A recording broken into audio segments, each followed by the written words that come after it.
Evening Fancast, Ollie here. Wolves 1, Southampton 1. How do I feel? I feel pretty gutted and frustrated.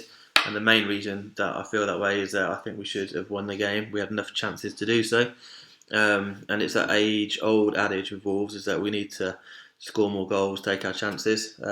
Dendoncker, Neto, Pedence, Raul all had some glorious chances for us to go and win that match, and we should have put the game beyond doubt. It was probably a fair result in the context of the game. Four at the back, I mean, no one expected that before kickoff. Everyone thought who's going to be the next defender instead of Coady. But fair play to Nuno. I mean, to go with four at the back kind of really says an awful lot about his bottle in that sense. I felt as though we looked good like in the last 20 minutes, but again, it's 20 minutes too late if that's going to be the only negative on there. The positive is we created a hell of a lot of chances and we did look very, very good. I thought Adama has just shown why he should start every game from now on. He looked absolutely superb. A couple of other things that you could mention on there as well. I thought Kilman had another very, very good game.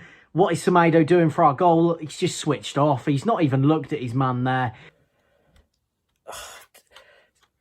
Classic Wolves. Played well, conceded a sloppy goal and then fought back for the last half an hour. Sub of Neto was instrumental. I don't know.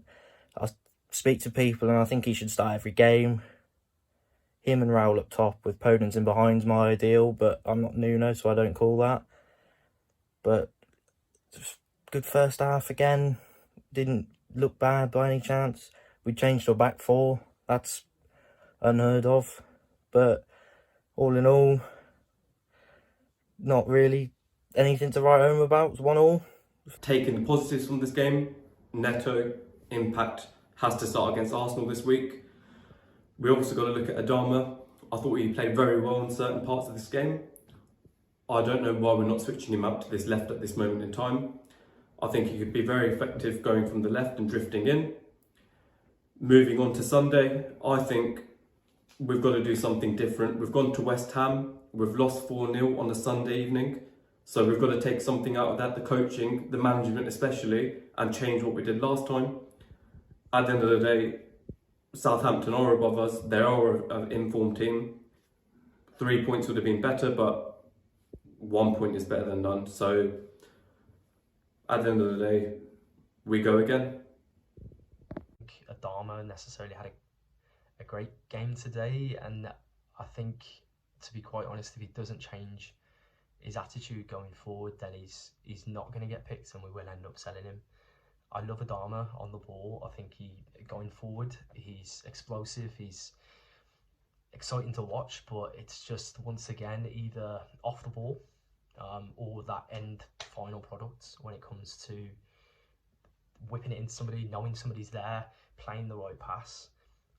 It seems like him and Semedo haven't really got a great partnership on the right-hand side, because it just seems like the communication's lacking once again. And it seems like that throughout the team, really. They're playing the wrong passes, they're choosing the wrong things to do, and I think we could have got a goal or two more today by just playing those right passes or talking to each other.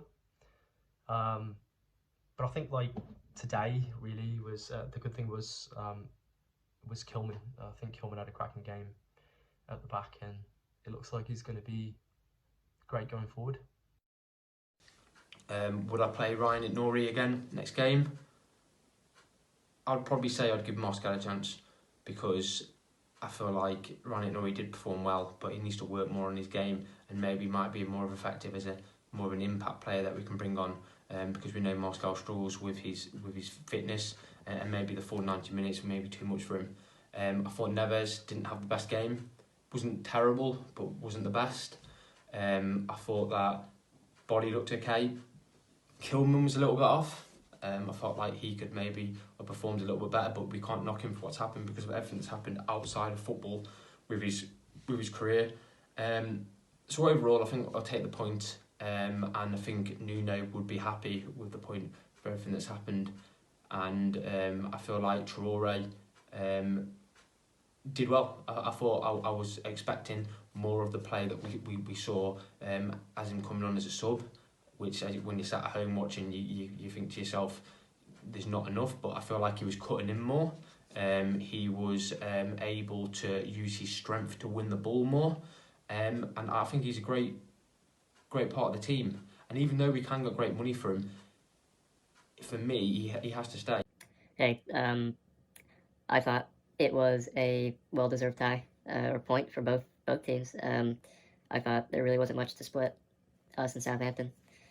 There was a lot of chances on both ends. Our defense, I thought, we made a few dumb mistakes, but I thought we were just as organized as we usually are in the back.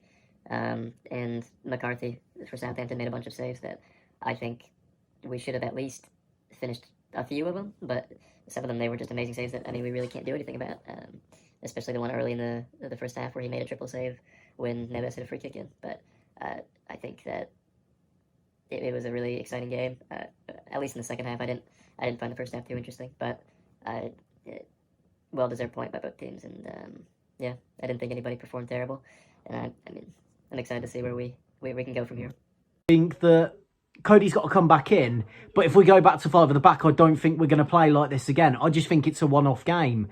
But yeah, I feel as though it's a good point, especially against the most informed side in the league at this moment in time. I'll take it. I'll happily take a point.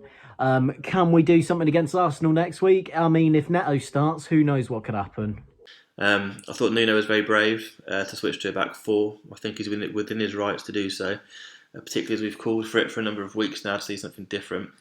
I'm not sure the system let us down, but I think what did let us down is not having Coady in there, just as a leader, barking out orders, telling people where to be.